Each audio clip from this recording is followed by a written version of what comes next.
Vecni and Soren both declined to sign Marigold's contract, refusing to bind one of their souls to Trogdor's in order to revive him from his eternal slumber. Soren asked Marigold to team up with the Burning Fist once more. She stated she would, but she had a favor to ask.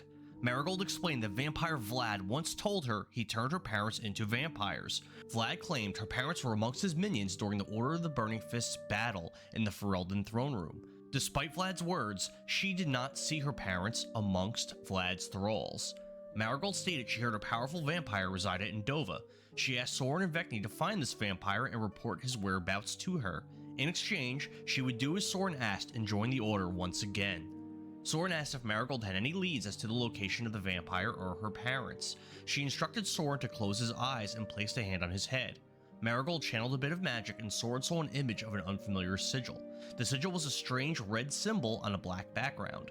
Soren asked where Marigold found such a sigil, and she answered it was found in a book that spoke of a powerful vampire and his friends, influential friends that intended on ruling the world.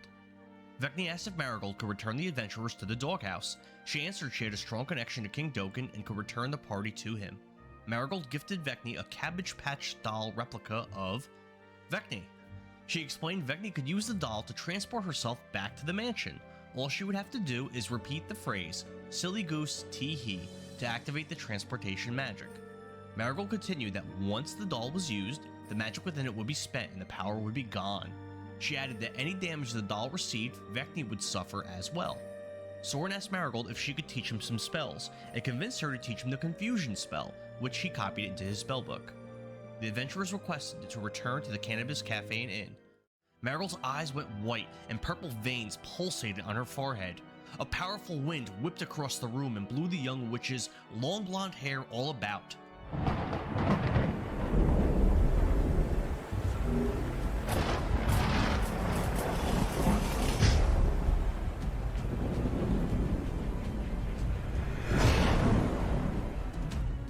After a brief incantation, the adventurers suddenly found themselves back within the safety of the doghouse. Inside the Cannabis Cafe and Inn, the PCs observed King Dokkan Swiftwater, Aldrin Brownfinger, Melvin, Pureblood, Pink Mango, and the cloaked man the adventurers first met in Lorgan's Tavern. Moments after the adventurers arrived, a brown-haired dwarf bursted through the front doors of the building with great urgency.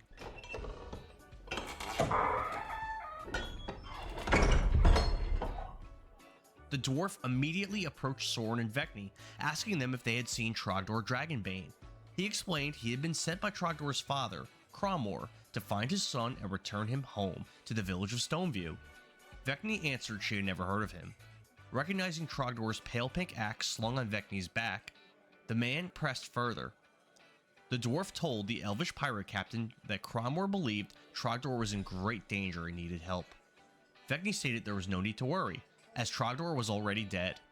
A solemn Soren drew out the ring he recovered from Trogdor's corpse and presented it to the urgent stranger. The dwarf explained he would return the ring to Cromor and give him the bad news about his son.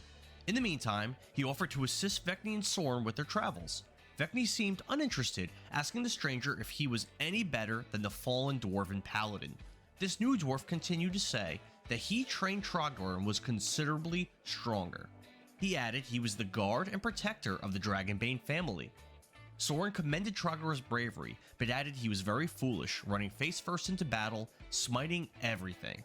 Both Vecni and Soren agreed with one another that Trogdor blew his load very quickly, which left Vecni embarrassed for him. The stranger agreed with the two adventurers, commenting that Trogdor was young and got a little excited at times. Vecni asked the stranger's name, and he answered it was Beric Harag.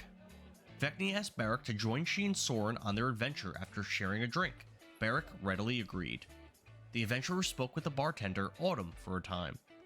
Autumn was very interested in the group's trials and tribulations after seeing the two enter King Dokkan's portal, but Vecni was dismissive when telling the tale, acting like it was no big deal. Autumn had news about Vigor Valley City since Soren and Vecni had left. She spoke on undead creatures attacking the city, killing many. Autumn stated there were reports that the armorer, armorer's apprentice, and armorer's slave were all slain by the monsters. She continued there was an undead woman with long black hair that she used to wrap around, attack, and choke people. Autumn explained the creature disappeared into the residential district and attacked the peasants living there each night.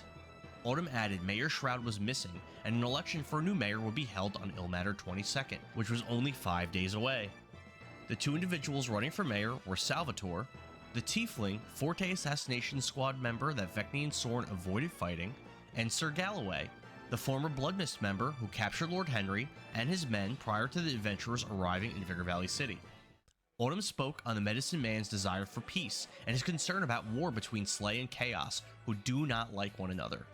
Autumn remarked it was strange Queen Inez had Drow soldiers under her banner, since Drow were not native to Dovah. Vecni considered maybe Dovah wasn't as bad as she thought.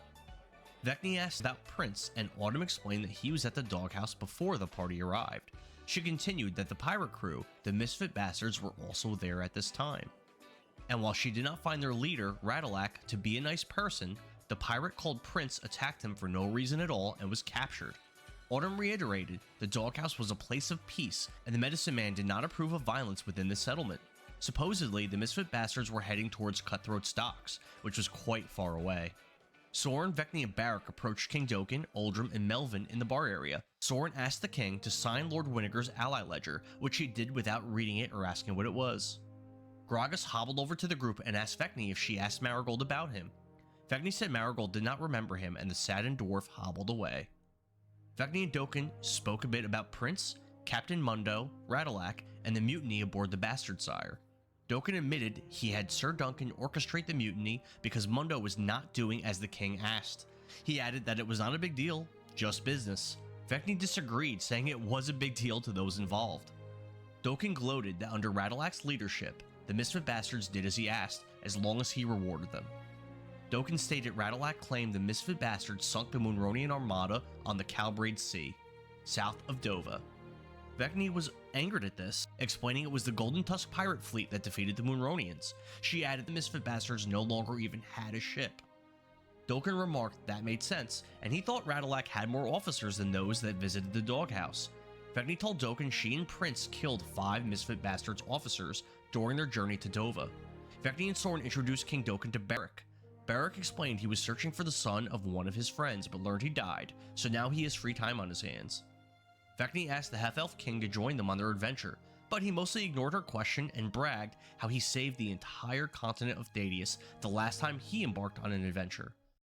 Soren, Vecni, and Barak visited Norsk Berserker at the deluxe shop in Smithy to do some shopping. Soren bought a wand containing finite charges of a modified Summon Lesser Demon spell for 2,520 gold. Norse was excited to see Vecni again. He spoke with her about his business and how he kept lowering his prices but was making very few sales. Vecni haggled with Norsk over purchasing a +1 shortbow and selling the pale pink axe Trogdor wielded in battle, as well as a longsword. Soren haggled with Norsk, trying to sell a suit of chainmail as well as a chain shirt. The pair sold all 4 items for a store credit of 2,000 gold, which Soren immediately spent to purchase a +2 non-magical shield for Barak, after a brief argument with Vecni, which costed a total of 6,170 gold. The shield was made of steel and painted with a faded clad sigil. Using a lit torch and his dagger, Soren scraped the paint off Barak's new shield. Then, with his ink pen, Soren drew the sigil of Ferelden on the inside of the shield. He also wrote a brief message on the studded leather shield strap, which read, "Remember who gave this to you." Once Soren completed his work, he handed the small, round, steel shield to his new companion. Vecni purchased Oil of Greater Magic Weapon +1 for 750 gold. Vecni asked Norsk if he was free for dinner later that night. Norsk answered he already had dinner plans with his strange friend Fenris, but Vecni was welcome to join them. Vecni asked if she could bring Soren and Barak as well. Norsk agreed to cook for everyone, while Vecni would supply algae brew beer for the dinner. And thus, a dinner party was planned for later in the evening. Vecni asked Norsk if he could identify the properties of a witch's broom she procured from Marigold's mansion. Norsk said he didn't believe the item was magical after he examined it briefly. Vecni tried to get a price on Nicholas's scimitar, but after poking and prodding at it, Norsk declined to give one. He stated the weapon had an ominous nature and he did not want it in his shop. As a free gift for spending so much coin at this establishment, Norsk gave Vecni a metal box, which she used to protect the Cabbage Patch doll replica of herself she received from Marigold. Vecni gave Norsk a kiss on the cheek before leaving the shop, which left him blushing. Immediately after leaving the deluxe shop in Smithy, Vecni and Soren plotted on how to get Norsk drunk during the dinner party so they could burglarize his store. After re-entering the Cannabis Cafe and Inn, Soren and Vecni observed Pink Mango sitting on King Dokkan Swiftwater's lap. Vecni questioned Soren about the situation, but Soren insisted he believed the king's words and that nothing fishy was going on between he and Pinky. Soren and Vecni spoke with Pureblood for a while, trying to kill some time. During their conversation, Soren drew a quick sketch of the mysterious sigil he saw in Marigold's mansion and showed it to the Orc of Dogs, asking if he knew of it. In his peripheral vision, Soren noticed the cloaked man he had never spoke to sitting alone at a table across the bar and looking directly at him. The scrawny, balding man was staring intently at the young wizard and his drawing. The man was taking deep breaths, his eyes were open wide, and he looked nervous. Soren looked over to the man, who noticed Soren noticing him, so he quickly looked away and averted his gaze. Soren approached the man and slammed his sketch down on the table. Then he took a seat and grabbed a handful of bar nuts. The man slid the bowl of bar nuts over the paper with great urgency. Then he flung the bowl and paper underneath onto the floor. The man apologized and quickly dived down, picking spilled nuts up and placing them back into the bowl. The man returned to his seat and set the bowl back down on the table, but Soren's sketch of the strange sigil was gone. The man whispered to Soren, saying he should not bust that sigil out for everyone to see. He needs to be cool and discreet about it. Soren asked what it was, and the man responded by asking for a fresh sheet of paper. The cloaked man took the paper and began to write. The man's hand shook, and he was sweating profusely while putting his message to paper.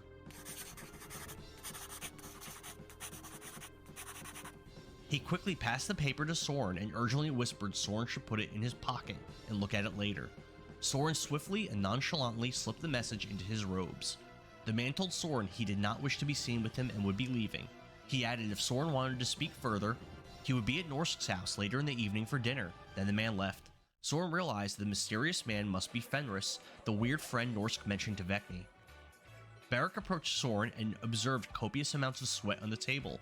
He asked what this was all about. Soren said he wasn't sure, then drew out Fenris's message. The message mentioned something called the Order, and said they had been searching for the medicine man for a long time. The letter asked Soren to give the Order the location of the doghouse.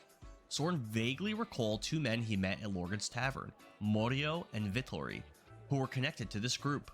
Vecni and Soren took a long rest, while Beric visited the medicine man in his quarters. The two shared a drink and some sticky icky, while Beric asked the medicine man about himself. MM told Beric he trained in martial arts as a young man, and was a part of a group of dangerous dudes. Beric asked MM to elaborate, but he declined, stating the knowledge could put Beric in danger. Beric began to feel overwhelmed by the effects of the cannabis.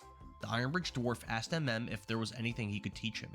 MM explained he could teach Beric how to hit harder, last longer in a fight, or use magic. Beric said he wanted to learn how to hit harder. MM said Slay and Chaos were on the brink of war. He continued if Beric could bring peace between the two factions, the medicine man would teach him how to hit harder. Then MM gave Beric a kiss on the forehead. Beric left the medicine man's quarters and returned to the Cannabis Cafe and Inn to drink at the bar and wait for his new allies to wake up.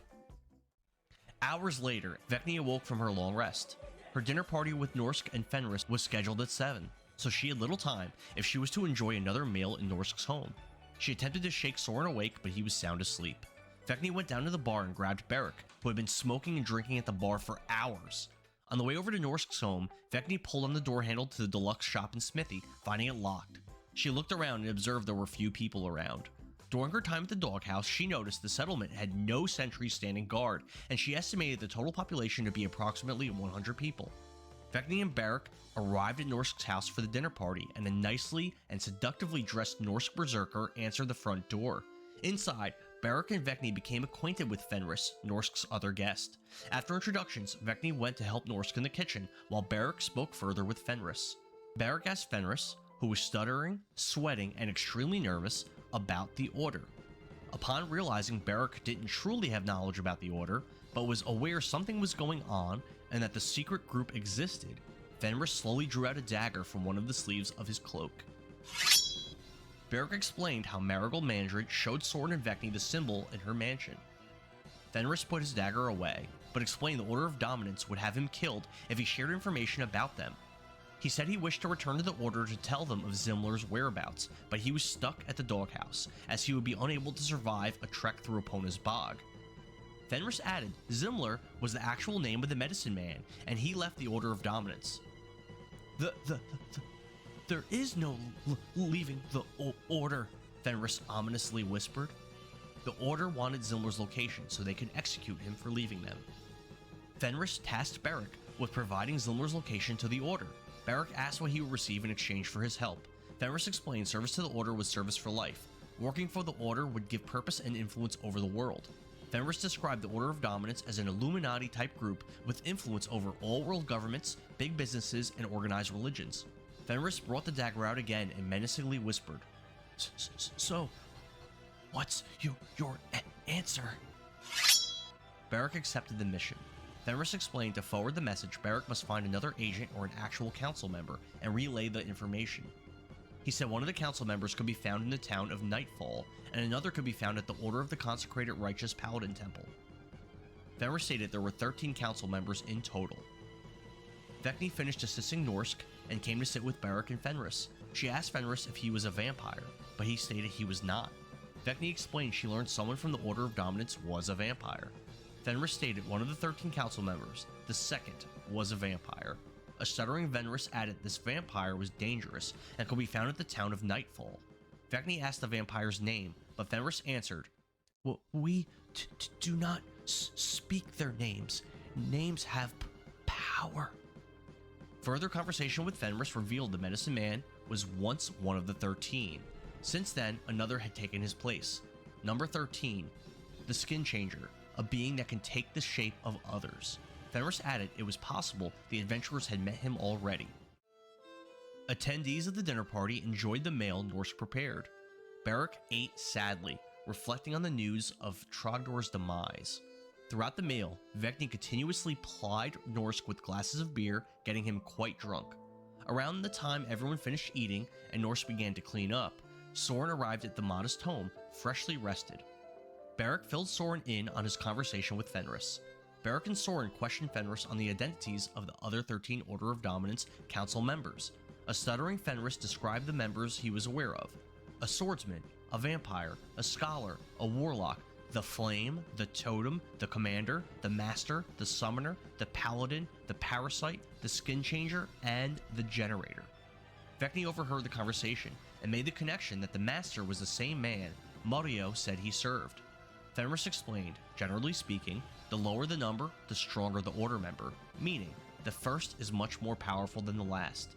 Fenris stated the swordsman is the strongest and first of the council, the vampire is second, the scholar is third, the warlock is fourth, the master is fifth, the flame is sixth, the parasite is 10th, and the skin changer is the 13th, but he did not know the other seats' numbers. He said he knew the swordsman's name, but he could not tell Soren, Vecni, and Beric, as the names of the order members had power, and he would be punished for disclosing the swordsman's name. Vecni used her amulet of thoughts to read Fenris's mind. She learned the swordsman's name was Sparatolo, the commander's name was Vazvagat, the paladin's name was Vontaine, the parasite's name was Bracken, and the generator's name was Manus Rayon. Fenris fearfully begged Vecni to stop learning the names, as the duration of the amulet's ability expired. Vecni asked the order's stance on vigor, and a stammering Fenris stated, Vigor must fall. Vecni asked the order's stance on Prince Lorien's claim to the throne. Fenris answered the order did not care about Lorien or Dovah. He continued it was only the Fury Lord Maki the order was concerned with. Fenris explained Maki was formerly one of the order's council members, but like Zimmler, the medicine man, Maki abandoned the order and they both must die. Vecni asked if there was a reward for turning in Zimmler, and Fenris answered, Yes, you will get to be a part of those that control the entire world. Soren reflected on Fenris's words, thinking perhaps his mother needed the Burning Fist back together in order to defeat the 13. He wondered if the Order of Dominance served the mysterious being called Blank. Soren asked Fenris if the Order served Blank, but he stated he did not know who or what Blank was. Beric casted Zone of Truth in the midst of the dinner party, forcing Fenris to be truthful in any answers. But still, he insisted he did not know Blank. Vecni asked if the Order cared about Queen's Grace and Slay, which he answered no. She asked if any of the council members sat on a throne. Fenris hesitated a moment and answered, Yes. Fenris said he received his mission to find Zimmler from Murillo approximately 6 months ago, but when he saw him at Lorgan's Tavern, the two men acted like strangers.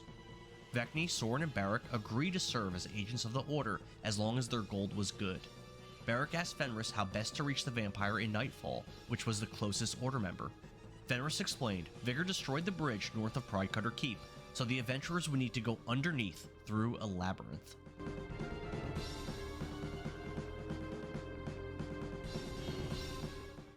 A nervous, stuttering Fenris vacated Norsk's home, quickly distancing himself from the adventurers who just finished interrogating him. Vecni continued to ply Norsk Berserker with glass after glass of algae brew beer, intent on getting him drunk so she could swipe the keys to his shop. As the night progressed, Norsk quickly became deep in his cups. While sitting at the table, Norsk placed his hand on top of Vecni's, which the elven pirate permitted. He began to gently caress the top of her hand with his middle finger, and Vecni nonchalantly moved her hand away to grab her drink. Vecni whispered to Soren, asking him to keep Norsk distracted for a bit.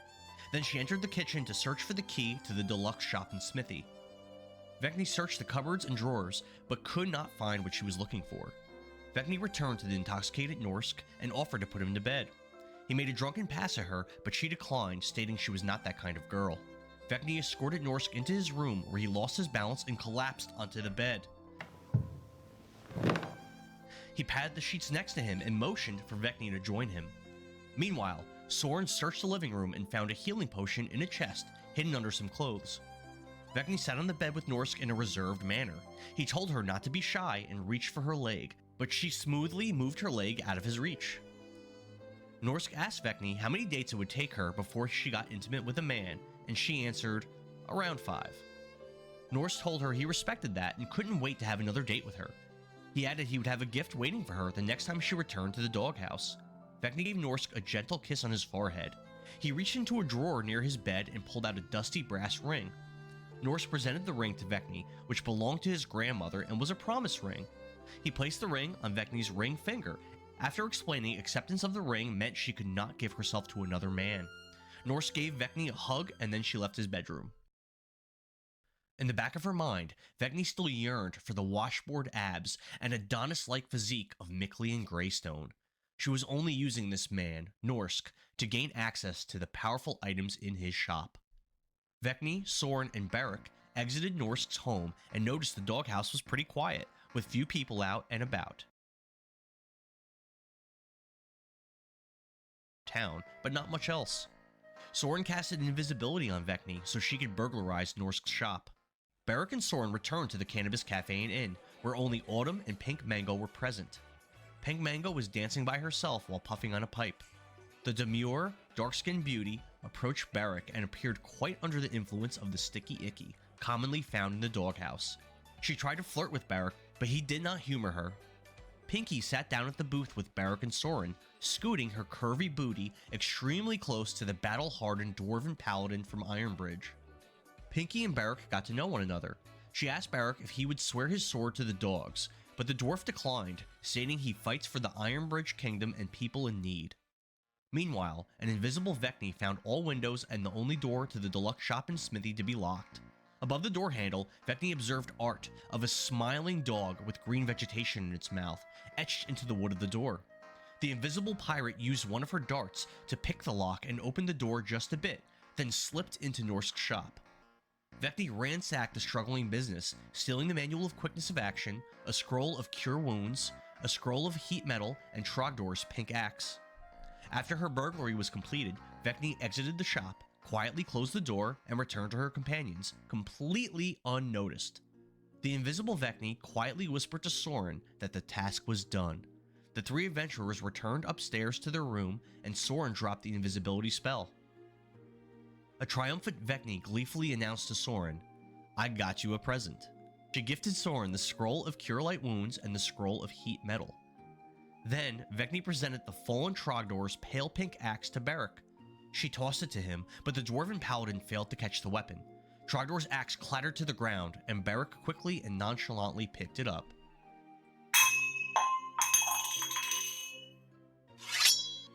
Soren ritual casted Identify on the brass ring Vecni received from Norsk, determining it was not magical.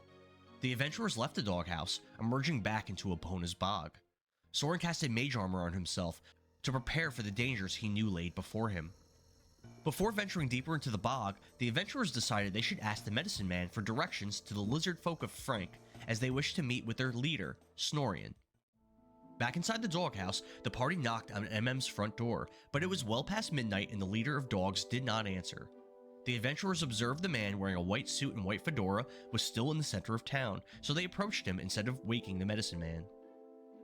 The man, Service, who was sporting sparse hair on his cheeks and neck that looked like pubic hairs, greeted the party with a cheer and beer. Vecni followed up with a smoke and joke. Vecni asked Serve where she could find the lizardman, Frank. He explained if the adventurers traveled north through Epona's bog and ascended Comet Mountain, they would reach Chieftain Snorrian and his people at the summit.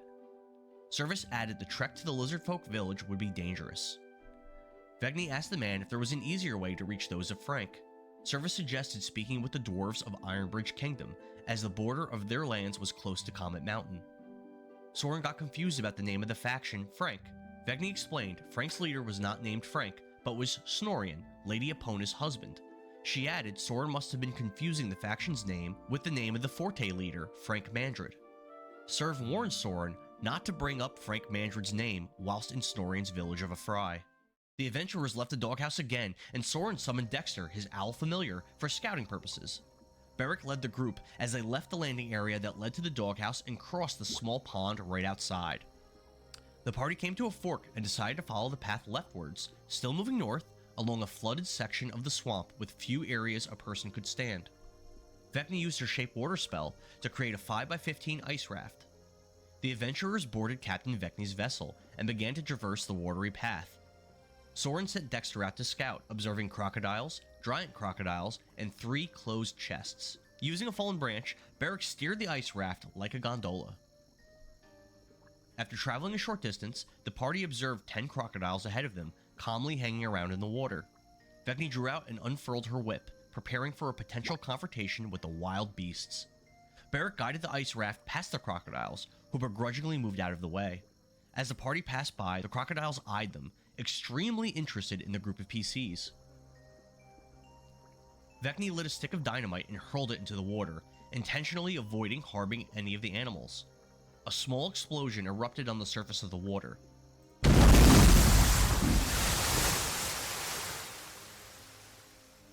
The crocodiles gave the adventurers more space. Some submerged under the water, while others simply increased their distance from the ice raft. Further north, 2 giant crocodiles were startled after noticing the explosion, and they looked south towards the adventurers. Through Dexter's eyes, Soren scanned the tree line above, looking for a bird. He observed a colorful bird perched high on a tree branch. Soren casted Mind Sliver on the animal, destroying its brain with his psychic power. The small bird fell from the tree branch into the water below. Still cautious from the detonated dynamite, one of the giant crocodiles slowly swam over to the floating deceased bird and ate it with a single bite. Beric propelled the group forward, eventually turning to the right a bit and disembarking on solid ground. Vecni stepped onto a small piece of land where a massive treasure chest was located, while Soren and Beric stayed on the ice raft. Soren casted Molt Earth to make the ground solid, fearing he and his allies could sink into the muck. Vecni got the feeling something was watching her. She did not see anything, but detected a threat and knew she was in danger. Not only that, but the hairs on Vecni's neck were standing up, and she knew this threat was extremely close. Vecni whispered her concerns to Soren, who commanded Dexter to do a quick pass, searching for threats. Dexter was unable to detect any hostiles near the group. Vecni recognized a sound nearby, which sounded quite familiar to the sounds made by the spiders she battled previously in the bog.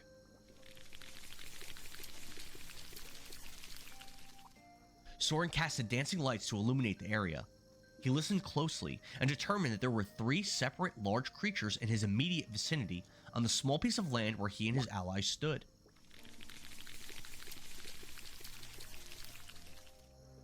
Soren casted Minor Illusion and conjured the image of a giant fly approximately 10 feet away from his group.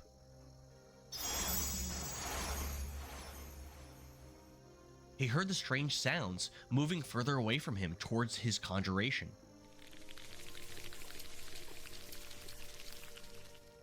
A minute went by and Soren's magic expired, ending the giant fly image. Vecni carefully approached the chest and opened it. As she undid the latch and lifted the lid, she saw a flash of bright light.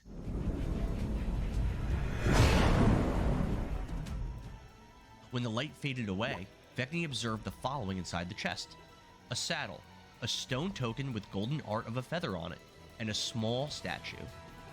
Vecni retrieved the statue and the coin from the chest. Suddenly, 3 large spiders appeared out of nowhere.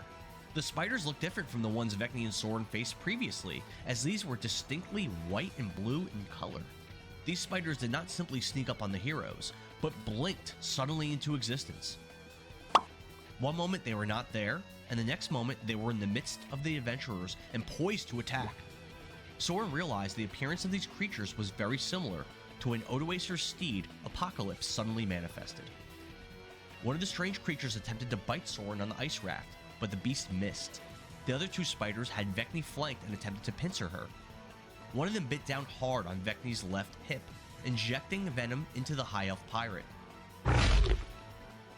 Soren casted Hypnotic Pattern on the battlefield, affecting Vecni and all 3 spiders. Vecni resisted the effects of the spell, as did the spiders, at first, but Soren casted Silvery Barbs, which forced the spiders to succumb to the spell and become incapacitated. Beric pushed an incapacitated spider off of the ice boat. Vecni scooped the saddle up out of the chest and ran back to the ice boat, jumping aboard. Soren commanded Dexter to go on ahead in order to scout out the next chest. Beric used his tree branch to steer the ice raft further north, away from the strange spiders and towards the next treasure chest. Keep in mind, those spiders were still stunned by Soren's Hypnotic Pattern for the time being. The group made it to the next section of solid ground. Vecni and Beric disembarked the ice raft, with another treasure chest before them. This chest was very adornately decorated with gemstones and a fancy design. Vecni detected a slight humming sound coming from the chest and a subtle glowing pink aura surrounding it.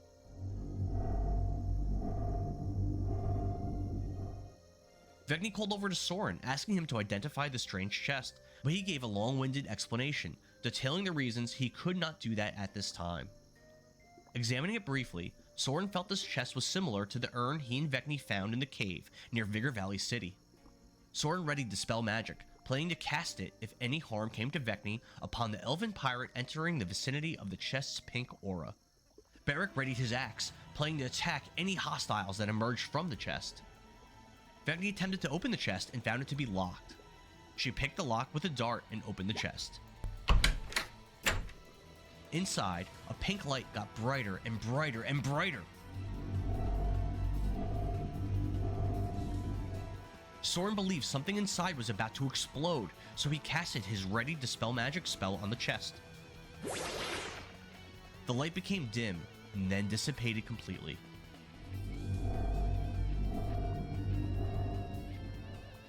Inside the chest, Vecni retrieved a pair of slippers.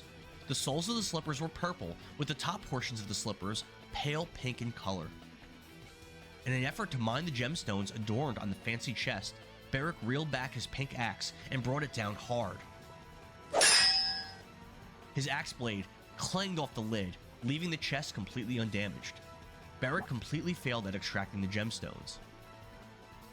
The adventurers returned to the ice raft, and Beric guided them north, towards the third and final chest.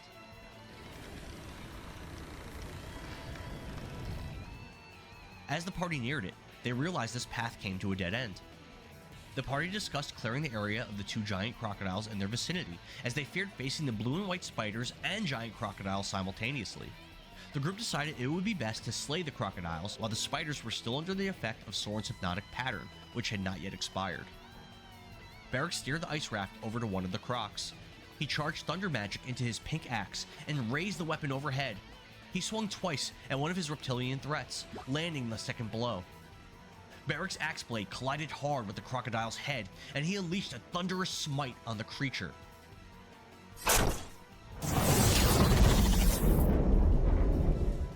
Thunder Magic coursed through the giant animal, reverberating through its body and causing an incredibly loud, crackling sound to echo throughout the bog.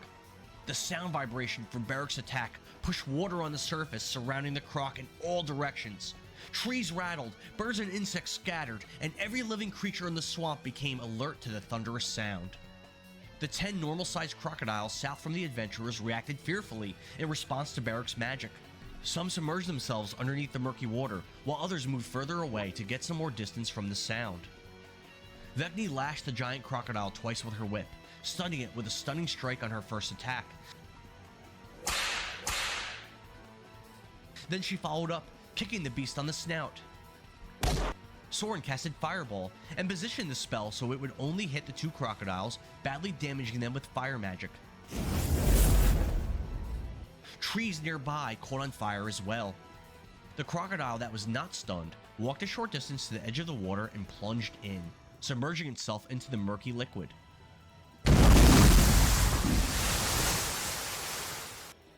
The adventurers could no longer see the beast. Beric lifted his pale pink axe high over the stunned giant crocodile. Then he yelled out, "Huzzah!" and cleanly cleaved the enormous beast's head off, spilling cold reptilian blood into the muck.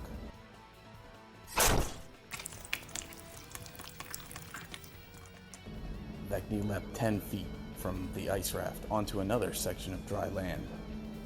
There was a plain wooden chest with a rusted padlock before her.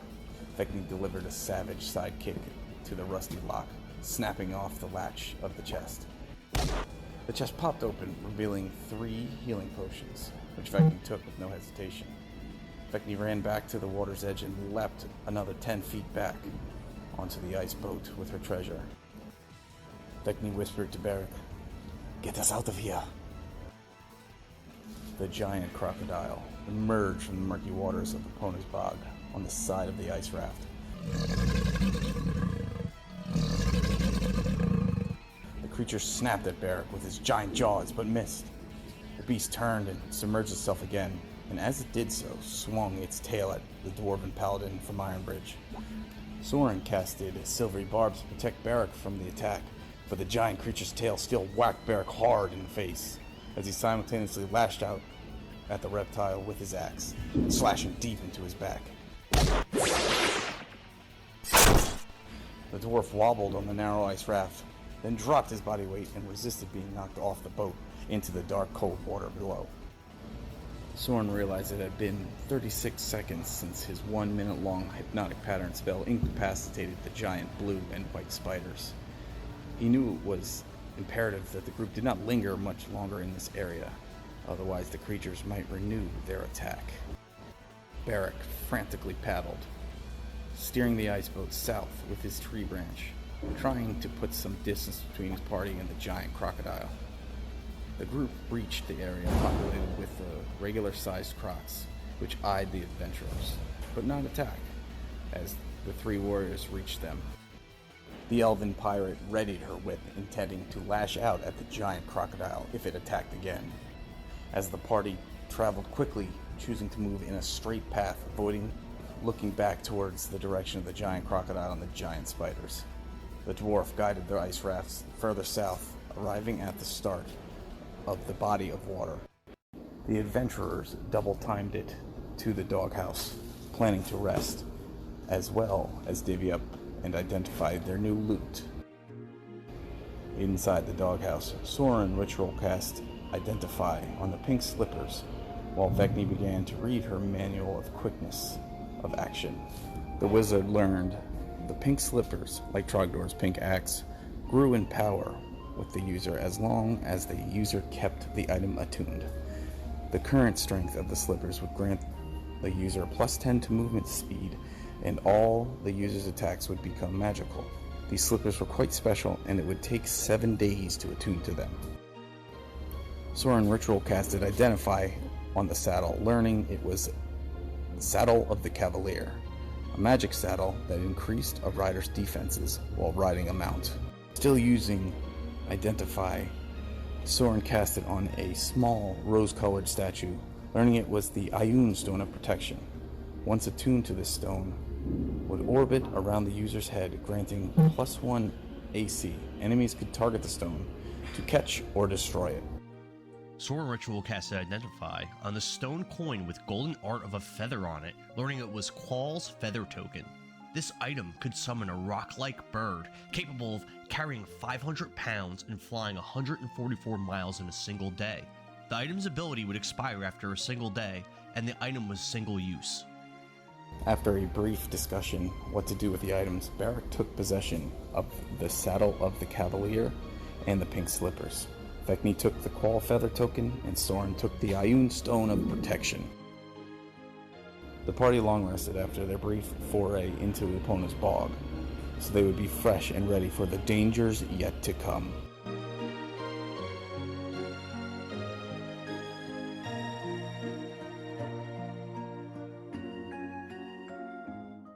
The adventurers are woke in their room within the Cannabis Cafe and Inn. Malicos was in the room with them as well, having found his way to Vecni and her allies once again. Soren rose from his rest, feeling more powerful and intelligent than he was before. Vecni, who woke up before the others, read her manual of quickness of action for a bit. Malicos and Barak became acquainted, as this was their first time meeting one another. Malicos first thought Barak was the deceased dwarf, Trogdor Dragonbane, as he thought all dwarves looked alike and could not tell the difference between the two at first. Vecni, hoping to avoid Norse Berserker, the shopkeeper she stole from, urged the rest of the party to return to the bog. Vecni, Soren, Barak, and Malicos exited the doghouse and pushed northwards into unexplored sections of the swamp, with Barak leading the group. Dexter scouted an area where Soren previously observed gray-skinned humanoid creatures, giant snakes, giant toads, giant crocodiles, and swarms of insects through his familiar's eyes. Those creatures were not present at this time, but there were humanoid corpses laying in the area instead, slowly sinking into the muck. The corpses wore Forte colors, and there were Forte banners laid down near the dead men. As the group got closer to the corpses, Barak observed deceased lizard folk amongst the dead Forte soldiers as well. These lizard folk donned red and yellow clothing and armor, as well as the Frank sigil, a red lizard claw printed on a yellow background. Two gray-skinned humanoid creatures with iguana-like heads, long-fingered clawed hands, sharp teeth, and tails were hunched over the corpses. The beasts were feeding on the dead, gnawing on bone and munching on flesh. The adventurers discussed what to do. Vecni considered climbing a tree and traversing through the dense treetops, while Barak suggested hugging the thick brush and sneaking past the beasts. Vecni crept closer to the creatures and climbed a tree, taking cover behind it. She drew out her bow and notched her arrow. Looking over to the others for approval, Soren gave the elven pirate a nod. Vecni drew back on her bowstring and whispered to her old crewmate, "Malicos, ready your bow." Malicos quickly climbed the tree, then immediately drew out his bow, notched an arrow, and drew back on the string. Both adventurers made hidden ranged attacks from behind the tree. Malicos launched a sneak attack arrow at one of the gray creatures, while Vecni fired a quick 2-arrow barrage of her own, leading with a Kensai shot.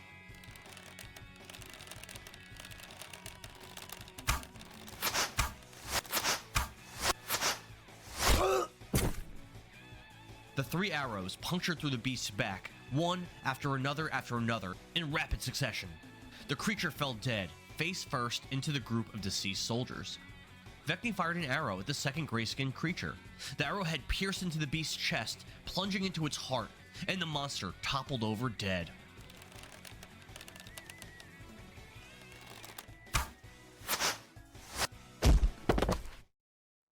Malicos casted mage armor on himself immediately after his foe dropped into the muck, realizing he should have casted it before he engaged in battle. Soren searched the Forte corpses and found a healing potion on one of the deceased.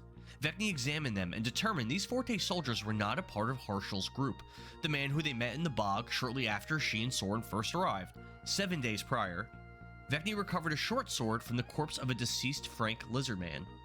While she and her allies looted the dead, Vecni detected 8 more of the gray-skinned creatures stalking her group, hidden in brush and behind trees.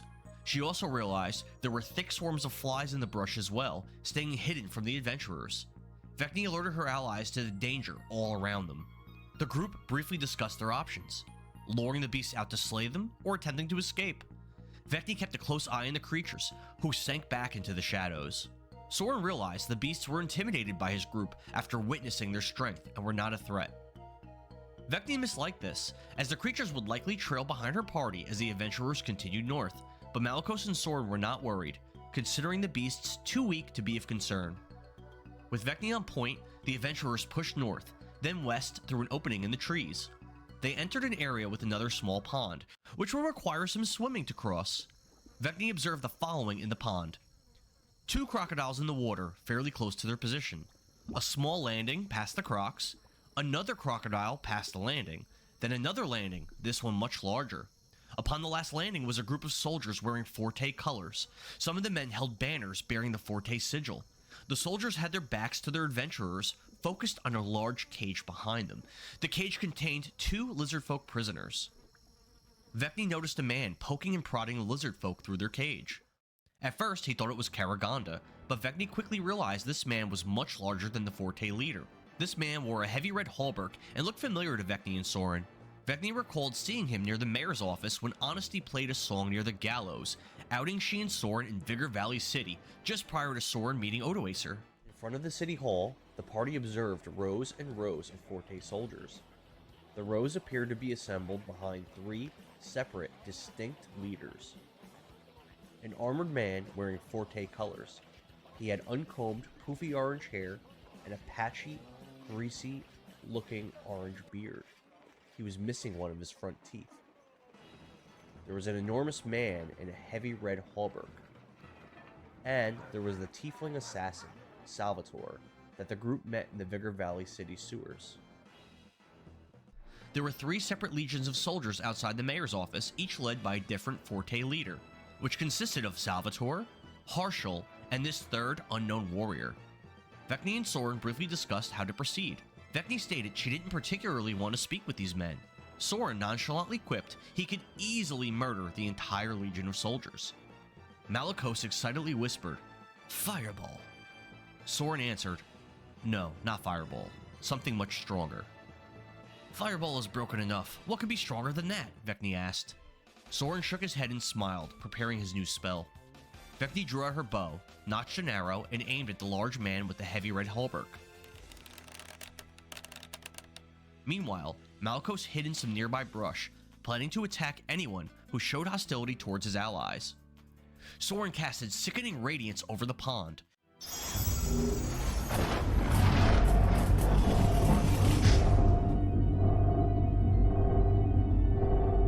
Dim, greenish light descended upon the battlefield, covering 2 of the crocodiles and every Forte soldier. The spell's effect did not reach the 2 imprisoned lizardfolk or any of the adventurers, however.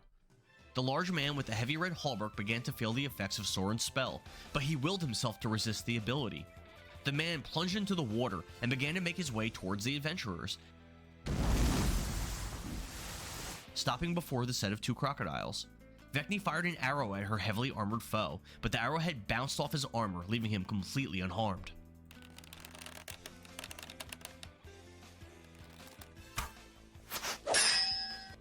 Beric readied his axe, planning to swing it at his armored opponent if the man came within range of the dwarven paladin from Ironbridge. The greenish light washed dimly over the 10 Forte soldiers near the caged lizardfolk. 8 of the soldiers suffered considerable radiant damage and became exhausted from the effects of the spell. The remaining 2 warriors resisted Soren's magic. The 10 soldiers entered the pond and began to make their way towards their attackers.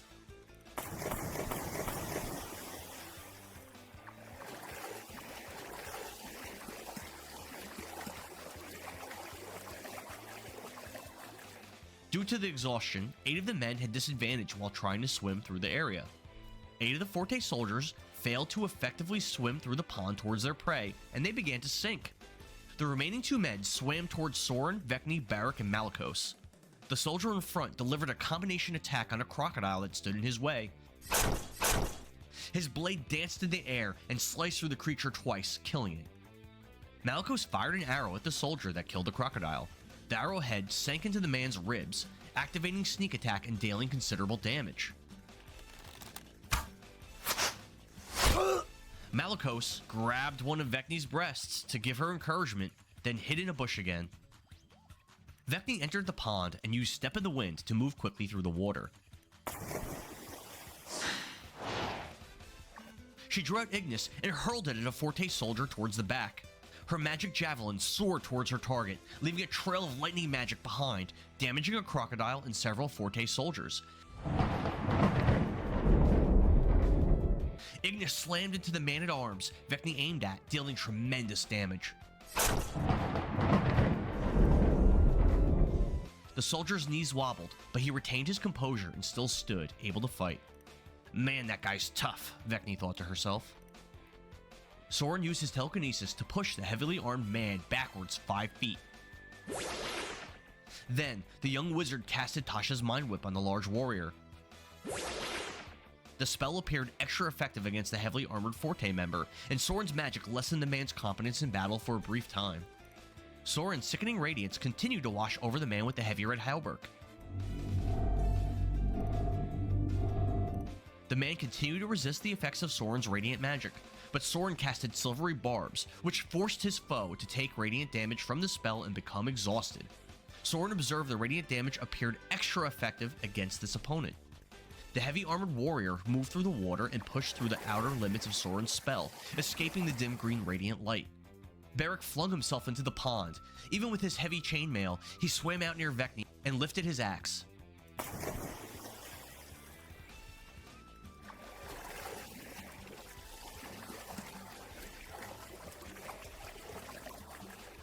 Beric readied his weapon, intending on striking out at any hostiles that approached his elven pirate companion. Radiant magic burned through the skin and internal organs of one of the Forte soldiers. The man screamed in excruciating pain before collapsing dead in Epona's bog. Another Forte soldier fired 2 arrows at Vecni, but missed with both as she easily turned and twisted her body to avoid them.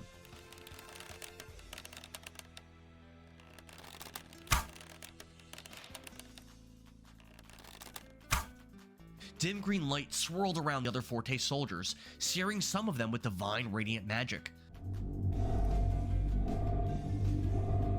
The soldiers struggled to swim in the pond, slowly drowning. The 8 gray-skinned creatures from earlier finally made their move, and came up behind the adventurers, pincering them between the Forte soldiers and themselves. One of the beasts opened its mouth, exposing sharp teeth, and bit down hard on Soren's upper back. The creature then slashed Soren twice on the back, leaving shallow, mostly superficial wounds. Soren's magic mixed with bog gas and formed a twisting green mist. The gas encircled the 2 living crocodiles in the pond and peeled apart the reptilian scales, melting away the beast's skin and disintegrating their organs. The husks of the deceased crocodiles sunk into the murky pond and disappeared. Malicos readied his ice knife spell, planning to hurl his cold magic into a cluster of gray-skinned beasts once one of them walked past him. Vecni drew out her whip and lashed out at the heavily armored man twice, striking him with both attacks. She infused ki into both strikes, attempting to stunning strike him, but he resisted her both times. Soren used his telekinesis to push the man with the heavy red halberd backwards, but the soldier pushed with all his might against Soren's psychic powers and resisted being shoved. Soren turned and launched a fireball at the gray-skinned creatures behind him. Malicos did a combat roll through the brush, utilizing uncanny dodge to escape the flames, but still took some fire damage.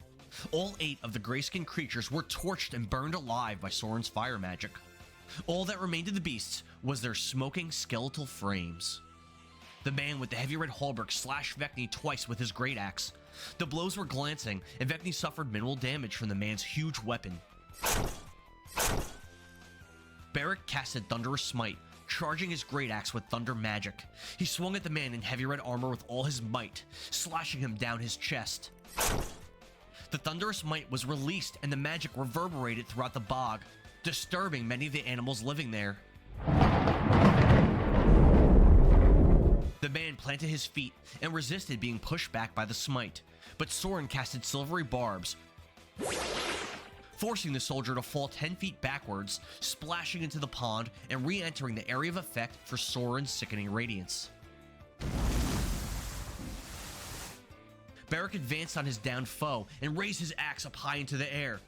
Beric's axe blade stuck deep into the fallen man's chest, channeling radiant divine power and delivering an extra effective divine smite.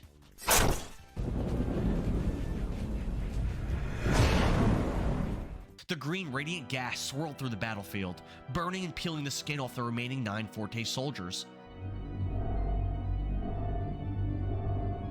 The men raised their hands and stared in horror as their skin fell from their extremities and their fingers fell off. The men let off painful, horrific screams as they collapsed, melting before each of them expired.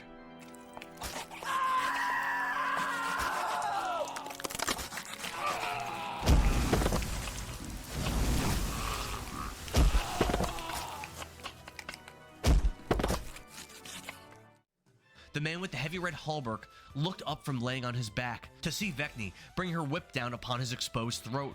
The barbs of her whip sunk into his jugular and tore his neck apart as she pulled back on her whip, spraying blood all over Beric and into the pond, causing the wounded man to quickly bleed out.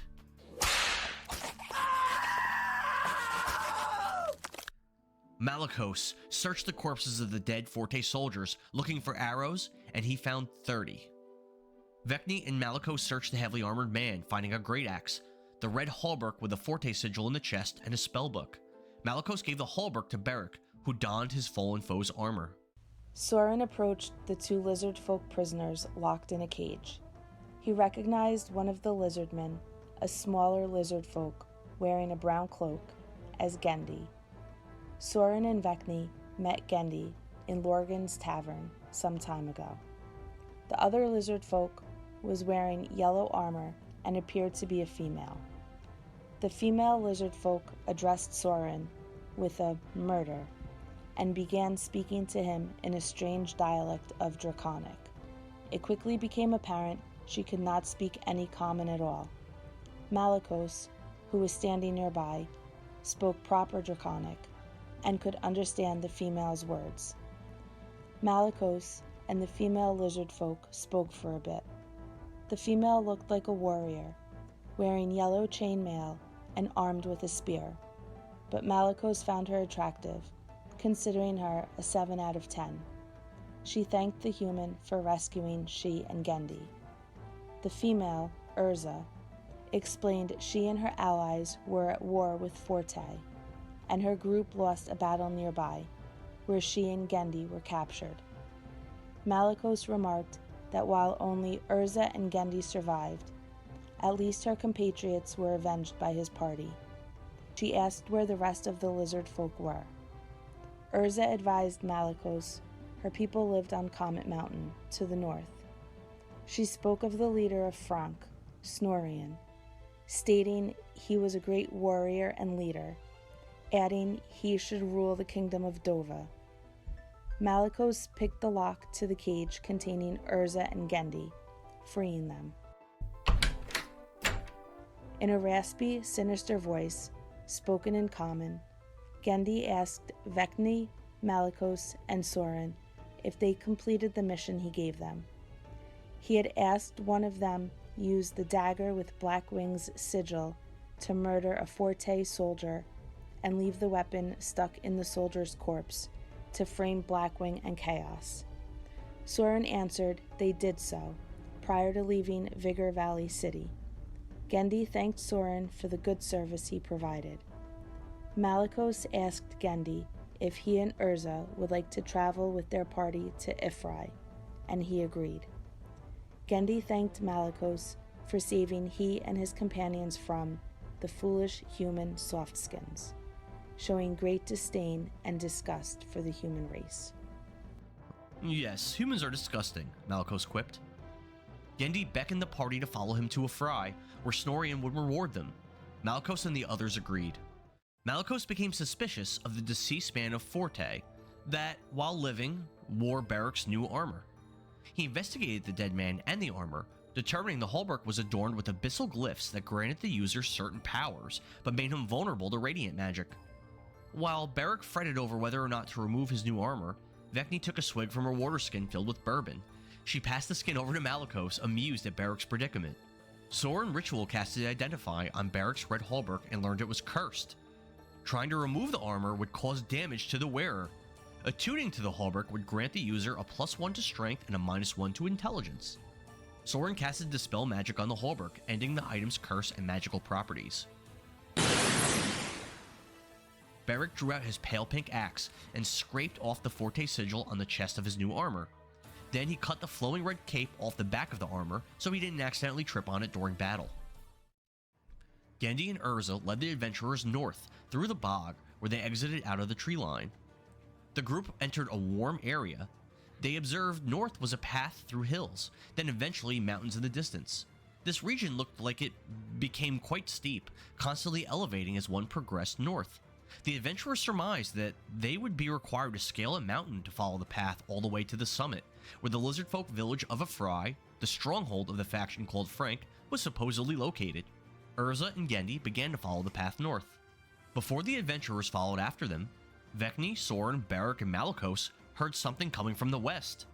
The sound was an intense rumbling noise, followed by an audible explosion.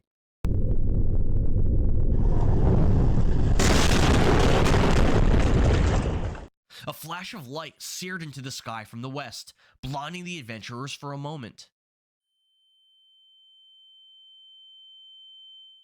The rumbling continued for a few seconds more, then ceased. Beric immediately realized the sound and bright light came from the direction of the Kingdom of Ironbridge and his village, Stoneview. Beric found an explosion coming from the direction of his home to be very queer and quite concerning.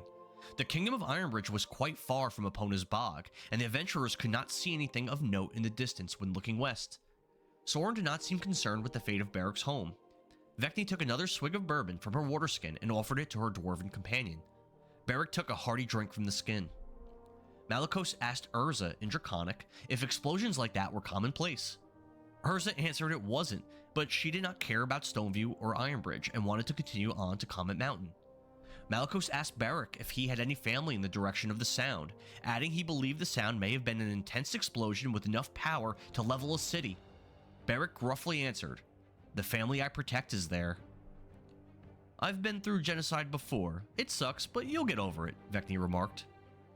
Beric advised the group they should go west to check on his village. Malicos agreed with Beric and spoke on his behalf to convince Soren and Vecni of the same. Vecni did not care about Stoneview and the Ironbridge Kingdom. Instead, she wanted to travel to Ifrai to obtain a key needed to bypass Prycutter Keep so she could pursue the misfit bastards to Cutthroat's docks and rescue Prince. After a bit more discussion, Vecni and Soren decided they would continue north to Ifrai. Vecni pulled out Qual's feather token and tossed it into the air. Her item summoned a rock-like bird capable of carrying her entire party while moving at half speed. Malicos and Soren affectionately called this creature the Slay Queen Pride Bird, as it was multicolored and majestic. Gendy, Urza, Vecni, Soren, Malicos, and Beric boarded the Slay Queen Pride Bird and flew north. Beric craned his neck west, hoping to catch a glimpse of his village and its current state, but he was unable to see such a great distance away. Further north, the adventurers made some observations about the mountains up ahead. They saw multiple paths, animals, birds, and bustling wildlife. Further still, the adventurers observed a small village comprised of tents on the summit of the largest mountain. Whilst riding the Slay Queen Pride Bird, Vecni began reading her manual of quickness of action, while Beric fretted over how to convince the rest of his group to detour to Stoneview. Beric once again made a case for the group to turn west towards Stoneview. He explained he had been protecting the Dragonbane family for a long time, and with Trogdor's recent passing, his strength was needed in Stoneview now more than ever. Malicos spoke on Beric's behalf again, persuasively convincing Vecni and Soren to help Beric.